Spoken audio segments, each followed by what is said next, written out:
IDTV మన ఉనికి మన వాణి. హాయ్ ఫ్రెండ్స్, ఇటీవల ఏఐ ప్రపంచాన్ని మార్చేస్తూ వచ్చింది. ఏఐ సంక్షోభంతో కూడా రకరకాల ఊహాగానాలు. అంతకుముందు ఎలన్ మస్క్ అయితే కనుక 2020 దాటి 50లోకి అడుగు పెట్టేసరికి మార్స్లో మనుషులు నివసించడానికి అనుకూలమైనటువంటి వాతావరణం వచ్చేస్తుందంటూ కూడా ఏఐ టెక్నాలజీ పరంగా కూడా అన్ని మార్పులు జరగబోతున్నాయంటూ కామెంట్స్ చేశాడు. తాజాగా అమెజాన్ ఫౌండర్ జెఫ్ బెజోస్ ఒక సమిట్ మీట్లో, అంటే ఒక టెక్నాలజీ పరంగా ఏర్పాటు చేసినటువంటి ఒక సమిట్ మీట్లో మాట్లాడుతూ ఇప్పుడు తాజాగా ఏఐ మీద ఆయన ఒక కీలక వ్యాఖ్యలు చేశారు. భవిష్యత్తులో అందరూ కూడా అంతరిక్షంలో నివసించడానికి ఇష్టపడుతూ ఉంటారు. మానవులందరూ కూడా దాదాపు అంతరిక్షంలోనే నివసిస్తారంటూ కూడా కొన్ని డికెట్స్లోనే ఒక 25 to 30 ఒక 40 years లోపే ఈ అంతరిక్ష ప్రయాణం సులువుగా అయిపోతుందంటూ కూడా మనుషులు ఇక భూమి మీద కన్నా కూడా అంతరిక్షంలోనే ఎక్కువగా జీవించడానికి ఇష్టపడుతూ ఉంటారంటూ కొన్ని కామెంట్స్ చేస్తూ ప్రస్తుతం ఏఐ మన టెక్నాలజీని ఎలాగ బీట్ చేస్తుంది, ఏఐ ప్రభావం ఎలా ఉంటుంది అన్న దాని మీద కూడా ఆయన కొన్ని కీలక వ్యాఖ్యలు చేశారు. రాబోయే రోజుల్లో అంతరిక్షంలోనే దాదాపు ఈ లేబర్ వర్క్ సంబంధించిందంతా కూడా రోబోసే చేస్తుంటాయి విత్ ఏఐ టెక్నాలజీ సహాయంతోనూ. అట్లాగే చాలా కంపెనీలు కూడా, ఐటీ కంపెనీలు, ఇండస్ట్రీస్ అన్నీ కూడా ఏఐ మీద చాలా ఇన్వెస్ట్ చేస్తున్నాయి.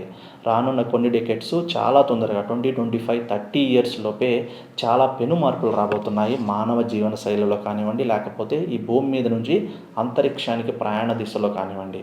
దాదాపు చాలా లక్షల మంది, మిలియన్స్ మంది మానవులు అంతరిక్షంలో నివసించడానికే ఇష్టపడుతుంటారు. అది చాలా తక్కువ రోజుల్లోనే ఉంది. అటువైపు ఎలన్ మస్క్ మరోవైపు మార్స్ గ్రహం పైన జీవించడానికి సంబంధించినటువంటి ఏవైతే ఉన్నాయో ఈ మార్పులు చేర్పులు రానున్న ఏఐ మొత్తం ప్రపంచాన్ని మార్చబోతోందంటూ కూడా, అలాగే ఇప్పుడు జెఫ్ చేసిన కీలక వ్యాఖ్యలు కూడా అంతరిక్షంలోనే రోబోలు సహాయంతో ఏఐ టెక్నాలజీతో మానవులు చాలా హాయిగాను ప్రశాంతంగా నివసిస్తూ ఉంటారు. అలాగే భూమి మీద ఉన్న వాతావరణానికి సంబంధించి ఈ ఇబ్బందికరమైనటువంటి సమతుల్యతలు అక్కడ ఉండవు. ఎందుకంటే ఇక్కడ క్లౌడ్ డిస్టర్బెన్స్ ఉండదు, రెయిన్స్ ఏముండదు. మొత్తం టోటల్గా కూడా సోలార్ సిస్టమ్ ఎనర్జీతోనే రన్ అవుతూ ఉంటుంది. 24/7 ఎప్పుడూ కూడా ఆపరేషన్ జరుగుతూనే ఉంటుంది. అన్ని వ్యవస్థలు కూడా పనిచేస్తుంటాయి విత్ సోలార్ ఎనర్జీతోనే. సో భూమి మీద కన్నా కూడా అంతరిక్షంలోనే రాబోయే రోజుల్లో స్టార్టింగ్లో కొన్ని లక్షల డాలర్లు ఖర్చు అయినప్పటికీ కూడా రాను కొన్ని డెకెట్స్ తర్వాత భూమి మీద నివసించడానికి అయ్యే ఖర్చు కన్నా కూడా అంతరిక్షంలో నివసించడానికి అయ్యే ఖర్చు చాలా సులభం అండ్ ఈజీ కూడాను.